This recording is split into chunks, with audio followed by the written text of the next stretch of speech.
Assalamualaikum warahmatullahi wabarakatuh. Eh, Perkenalkan, nama saya Muhammad Nabil Firdausi dari NIM 111222148 dari kelas A1 dari angkatan 2022. Di sini saya akan membahas sekilas tentang siklus menstruasi secara fisiologis. Jadi kita mulai aja. Oke, jadi sebenarnya siklus menstruasi secara normal atau istilahnya memang siklus menstruasi itu adalah siklus yang membahas tentang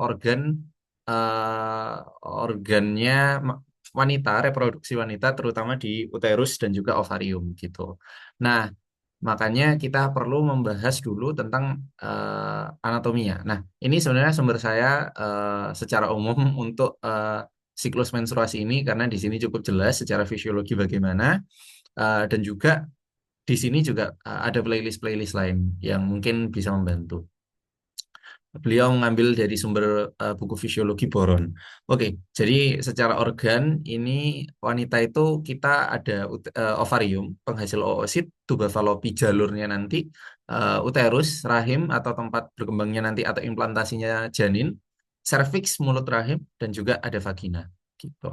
Nah, kita membahas secara umum itu sebenarnya uterusnya kalau di siklus menstruasi karena sejatinya menstruasi sendiri adalah peluruhan dari dinding dari uterus sehingga bisa ada perdarahan itu tadi gitu. Nah, dibagi tiga, perimetrium bagian luarnya, miometrium bagian ototnya, otot polos dan endometrium yang paling kita nanti bahas yakni endometrium ini bagian dalam dari uterus ini yang menghadap ke sisi ruangan dari rahim. Nah, di endometrium sendiri itu nanti ada vaskularisasi sampai ke ujung dan yang kita bahas nanti adalah arteri spiralis ini. Karena apa? Di endometrium nanti itu ada endometrium yang stratum fungsionalis sama stratum basalis. Nah, yang nanti sebenarnya luruh itu adalah endometrium yang stratum fungsionalis gitu, yang ada spiral arteri ini. Nah, itu anatominya, sekarang fisiologi. Nah, eh, ada hormon namanya GnRH, itu akan menstimulasi LH dan FSH, yang nanti akan menstimulasi ovarium dan juga uterus gitu. Sebenarnya ovarium sih. Nanti baru ovarium nanti hormonnya mempengaruhi uterus gitu.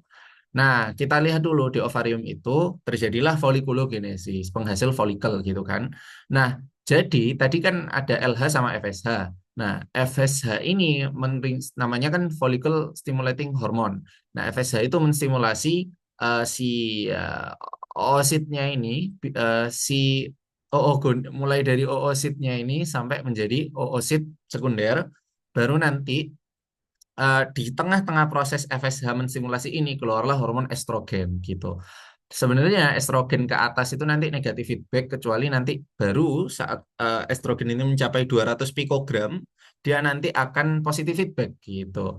Habis itu karena positif feedback LH surge namanya, LH yang banyak ini akan mempengaruhi ovulasi. Nah, sisa dari ini ya sel-sel granulosa dan juga sel TK ini membentuk korpus luteum yang nanti akan menghasilkan progesteron. Nah, ini kenapa dibahas karena hormon estrogen dan progesteron inilah yang nanti akan mempengaruhi siklus menstruasi.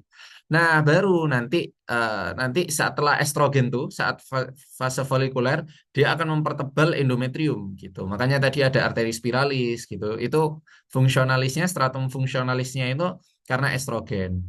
Nah, nanti tebalnya dinding ini akan berhenti saat fase tebalnya dinding itu nanti saat fase proliferasi ya. Jadi namanya saat fase proliferasi.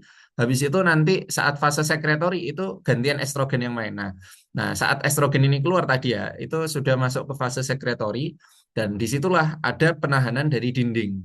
Nah, tapi kalau nggak dibuahi, korpus luteum ini regresi sehingga tidak ada progesteron, tidak ada yang mempertahankan, akhirnya luruh secara pembuluh darah yang tadi fungsionalis. Nah, ini fasenya. Jadi nanti ada fase yang folikuler, luteal, ini yang tadi di ovarium. Nah, seperti itu. Itu ada hari-harinya. Nah, biasanya hari menstruasi itu hari pertama, yang paling akhir itu ya sekretori yang akhir gitu. Jadi ini contoh soal dari Costanzo, fisiologi. During which period of menstruation cycle does the corpus luteum regress? Nah, hari keberapa kira-kira corpus luteum regress? Kan tadi menstruasi di hari awal. Berarti ya corpus luteum regress di hari akhir gitu. 26 sampai 28. Ya, mungkin itu aja. Kita cukupkan. Terima kasih banyak. Assalamualaikum warahmatullahi wabarakatuh.